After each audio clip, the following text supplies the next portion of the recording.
Qatar's foreign ministry announced Israel and the Palestinian Islamist group have agreed to deliver medicines to hostages held by Hamas in Gaza in exchange for supplying aid to civilians following French and Qatari mediation. The United Nations says the war has displaced roughly 85% of Gaza's 2.4 million people, many of whom have been forced to crowd into shelters and struggle to get food, water, fuel and medical care. Under the deal, the humanitarian supplies will leave the Qatari capital, Doha, for Egypt later today. The aid will then be taken to Gaza to be delivered to civilians, while medicines are to reach Israeli captives. More than 132 hostages are thought to be still held in Gaza. Live now to our Middle East correspondent, Yolande Knell. Yolande, what more can you tell us about this deal and how difficult it was to come to an agreement? Yeah, so this is a deal we first heard about a few days ago, and then it seems to have hit some logistical problems. Now those have been resolved, we understand. Qatar has been the important party here, assisted by the French. The French saying that something like 45 of the remaining hostages are suffering from chronic diseases or need life-saving medicines of other kinds.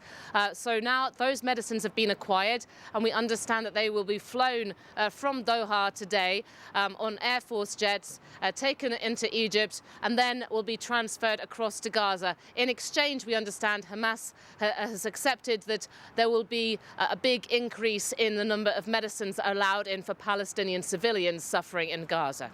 Right, and what about the broader aid question in Gaza?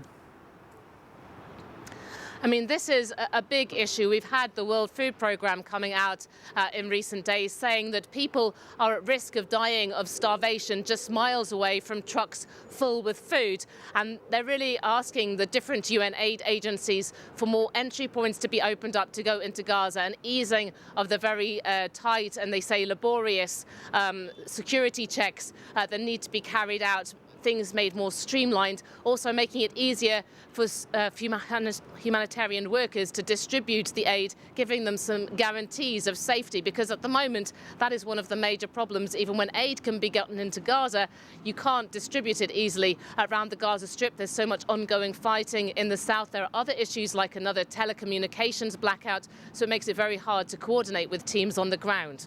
Yolande, the fact that this agreement was struck, is it a sign that there is hope for more diplomacy and even a ceasefire? I mean, what's interesting is the fact that this deal was announced, and we just also had last night the White House saying that its Middle East envoy had just been in Qatar and had taken part in very, very serious and intensive discussions about the possibility of another hostage release deal. In exchange, of course, that would be for some kind of a ceasefire. So the White House saying that it's hopeful, although indicating that there's still a long way to go.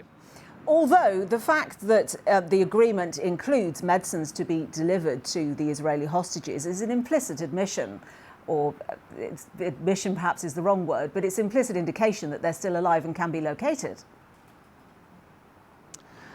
That does appear to be a sort of hopeful sign from this, and it's really a hopeful sign for the families of the hostages. Some of them had actually gone to Qatar to meet the Prime Minister in recent days and really press for some kind of breakthrough, starting off with the medicine. We know, of course, that some of the hostages are older people, people who were taking daily medicines for different health conditions, and that also there were others who were injured, and that has also been a factor, a lot of concern about what's happened to them. A bit of information that has come from the hostages who were released under that deal that saw about half of the total of 240 hostages originally taken on the 7th of October by Hamas released. And it's been something that we've heard a lot about on the Israeli side. This will bring some kind of a relief for people, but they desperately want much more to be done. Yolande, thank you very much indeed.